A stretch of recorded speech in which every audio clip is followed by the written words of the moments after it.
Hello price Lord. இந்த video மூலமாக உங்களை சந்திக்கிறதுல எனக்கு ரொம்ப சந்தோஷம். ஆபத்துன்னு ஒரு விஷயம் வந்தால், இல்லை எனக்கு அவசரம் அப்படின்ற ஒரு விஷயம் வரும்போது, ஒரு மனிதர்கள் கூட என் கூட துணை நிற்கிறது இல்லை. யாரை நோக்கி கூப்பிடுறதுன்னே எனக்கு தெரில. ஆபத்துன்னு வரும்போது நான் தனித்து விடப்படுறேன் அப்படின்னு நீங்கள் யோசிச்சுட்டு இருக்கலாம். அப்படிப்பட்ட சூழ்நிலையில் நீங்கள் இருக்கலாம். இன்றைக்கி ஆண்டவர் நம்மளோடு பேசுகிற வார்த்தை என்ன தெரியுமா? எரேமியா 33ஆம் அதிகாரம் 3ஆம் வசனம்.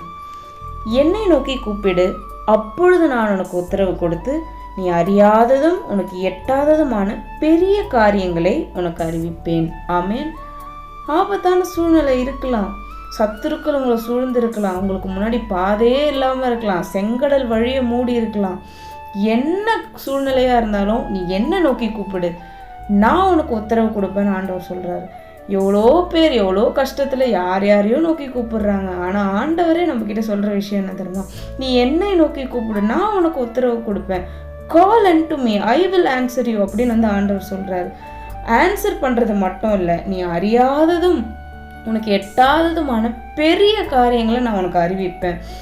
அவர் செய்கிற அற்புதங்கள், அடையாளங்கள், மற்ற எல்லா அதிசயமான காரியங்களும் நம்ம அறிவுக்கு எட்டாத விஷயமா இருக்கும். இந்த சின்ன மூளையினால் அவ்வளோ பெரிய ஆண்டவர் செய்கிற காரியங்களை புரிந்து கொள்ளவே முடியாது, விளங்கி கொள்ளவே முடியாது.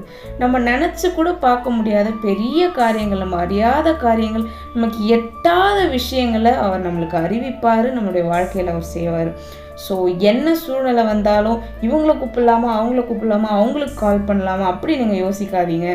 கால் அண்ட் டு மீன்னு சொன்ன ஜீசஸை கூப்பிடுங்க. Try him. கண்டிப்பாக அவர் உங்களுக்கு மறு உத்தரவு கொடுத்து உங்கள் வாழ்க்கையில் பெரிய காரியங்களை செய்வார் என்பதில் எந்த சந்தேகமும் இல்லை. God bless you.